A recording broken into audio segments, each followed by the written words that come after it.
Good afternoon, everyone. Sorry to keep you waiting. I was waiting for a statement about Mali. As you know, earlier today there was an attack on U.S. peacekeepers in Mali, in the region of Mopti, and we have some casualties there. Uh, we express our condolences the fallen to the families of the fallen peacekeepers, but I do expect to have a statement in the Secretary General's name, possibly a little bit later today. We also expect to have a statement from the Secretary General concerning the agreement between Greece and the former Yugoslav Republic of Macedonia.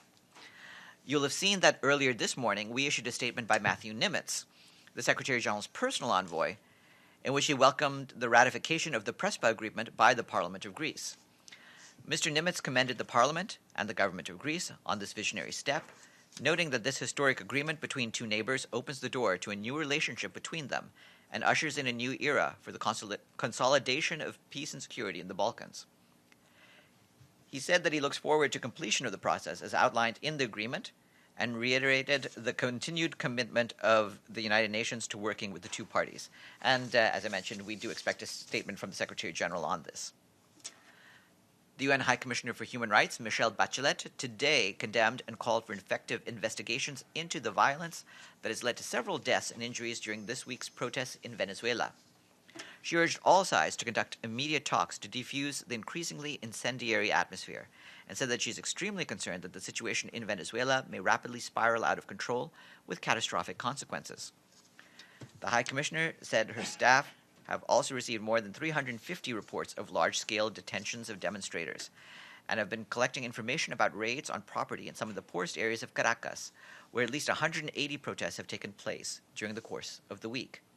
Ms. Bachelet urged the Venezuelan authorities to exercise restraint and respect everyone's fundamental right to peaceful assembly and freedom of expression, and reminded them that excessive, disproportionate, or indiscriminate use of force is clearly and unequivocally prohibited under international law. The Office of the High Commissioner for Human Rights has expressed concern about an increase in political violence in Malawi as the country heads towards elections in May 2019. The Human Rights Office says political violence had already been on the increase during the 2018 primary elections, where women candidates in particular faced threats, harassment, and intimidation. Attacks on persons with albinism have also increased in the run-up to the elections. The Human Rights Office welcomed Malawian President Peter Arthur Mutharika's recent condemnation of political violence, but has said it was concerned that so far no one has been brought to justice for these politically motivated attacks. Our humanitarian colleagues are warning that humanitarian needs in Cameroon have increased drastically and will likely continue to rise, with 8 out of the country's 10 regions impacted by violence, particularly in the northwest and southwest, where over 437,000 people have been forced to flee.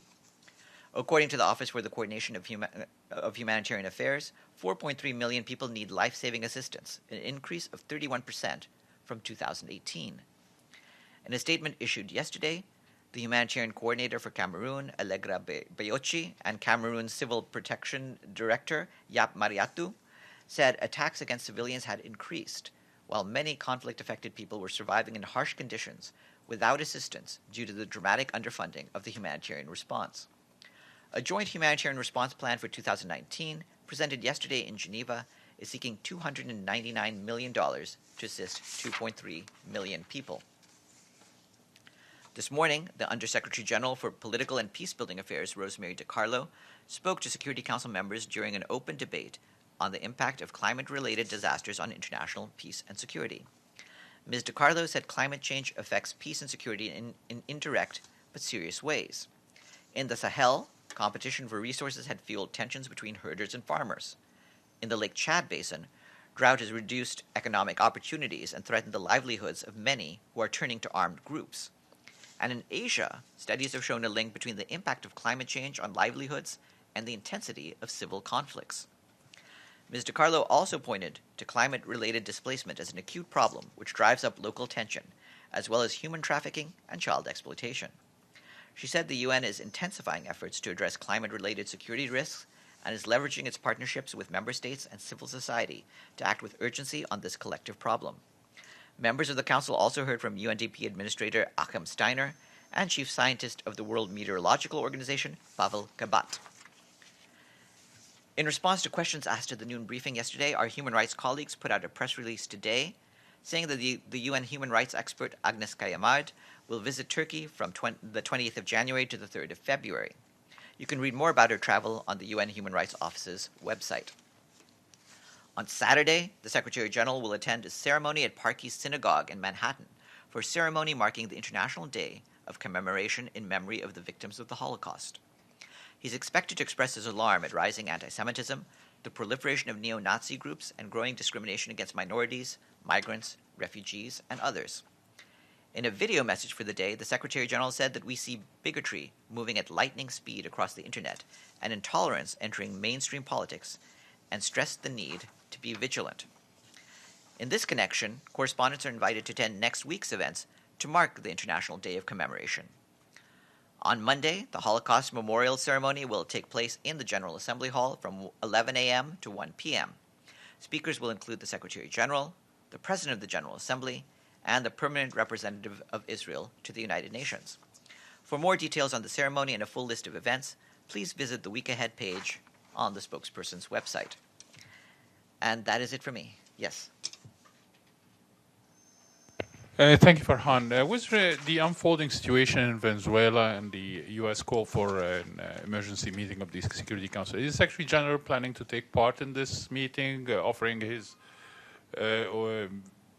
consulting views to the member states on the situation, or he's not going to be taking part?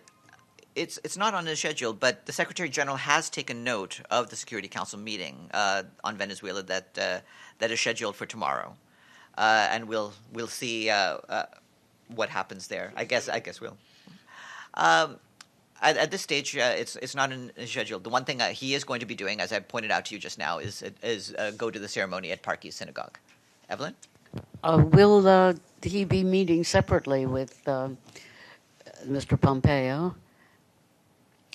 There's nothing to announce at this point. And also, on Mali, how many casualties were there? Do you have a number? As far as I'm aware, there are two people dead.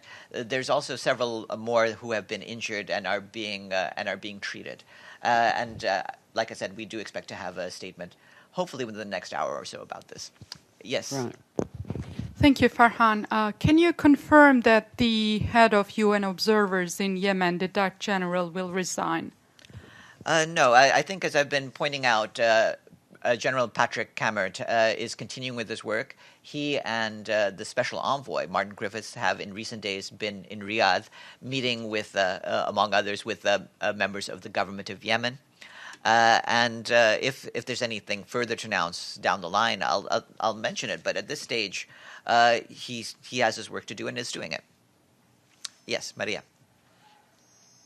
Thank you, Farhan. There is a meeting on Syria scheduled for next week, January 30. I wonder if Special Envoy for Syria, Mr. Pedersen, will take part in it. At this stage, it's not expected that Geir Peterson will be one of the briefers. That briefing, and this time around, is going to focus more closely on the humanitarian situation in Syria. Yes, please. Zach. Thanks, Farhan. The report you gave on Cameroon, interesting. Insofar as at the beginning of the year, I think I mentioned it to you that Paul Biya, the president, mentioned that he would liquidate or neutralize any of the armed separatists, et cetera, if they didn't put down their arms. And so does it surprise anyone that there is an increase in violence and an increase in refugees going into Nigeria and other places? What's been the response of the Secretary General, the UN in general, about this escalation in violence, apparently? Well, we've been concerned about the periodic violence that's been happening there.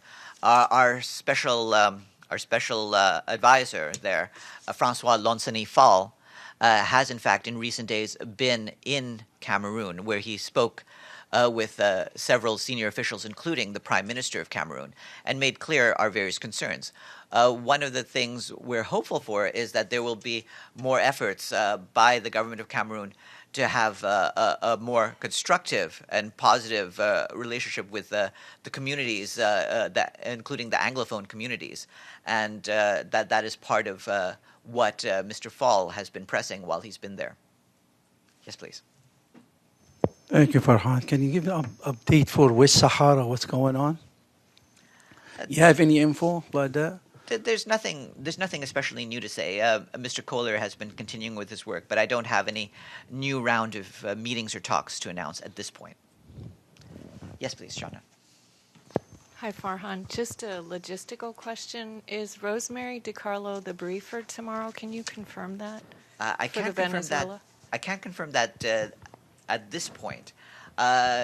We'll have to see what kind of expectations the members of the Security Council have by way of briefing, and we'll coordinate with them. But if a briefer is needed, we will certainly provide one. And with that, have a good afternoon. Let's see whether we have to see each other again. Okay.